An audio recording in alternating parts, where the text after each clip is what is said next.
Good morning mga idol. For today's mga idol, tayo ngayon may papakita sa inyo kung paano katingin itong niyog na mataas. Hindi ko alam kung anong tawag dito. Ano tawag diyan kuya sa niyog na yan? Washingtonia. Ha? Washingtonia. Ang tawag dito mga idol. At papakita ko sa inyo kung paano katingin ito. Ayan mga idol. Ayan o. Ayan at mga napakataas yan idol. Mga Lodi. Ang kuha na yan, niyog na yan. At yan, si Kuya Ray. Napakasipag na ano yan.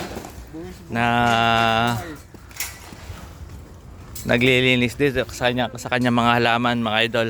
Ayan, ang buwis buhay talaga yung mga idol. Oh. At napakataas yan. Oh.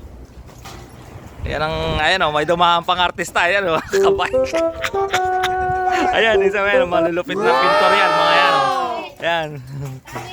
Ayun, yun ang malupit oh, nasa taas na yun. Talagang walang takot na umakyat siya mga idol.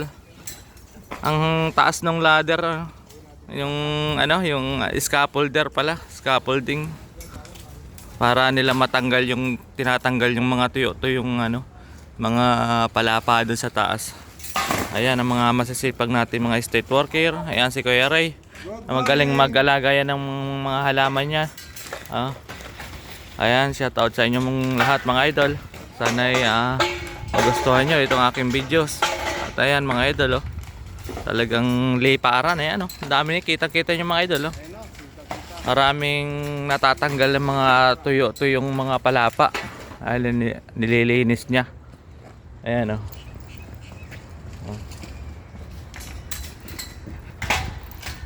Ayun ang isang nating kasamahan na napakasipag. Naglilinis oh, malupit. Walang takot na umaakit yan kahit mataas mga idol. Ayun yung trabaho ng mga maintenance dito sa amin ko. Naka safety harness naman yung mga idol kaya hindi yan basta-basta kuan siya. Mahuhulog o kuan. Kasi may safety harness naman siya. Kompleto siya. Ayan. Kasi napakataas ng niyog dito, delikado to pag nahulog siya dito siguradong may kalalagyan. Kaya si Kuya Ray dala niya ang kanyang sasakyan para isakay na yung mga basura galing sa taas. Ayan mga idol, sana magustuhan nyo ang aking videos for today's. Thank you for watching mga idol.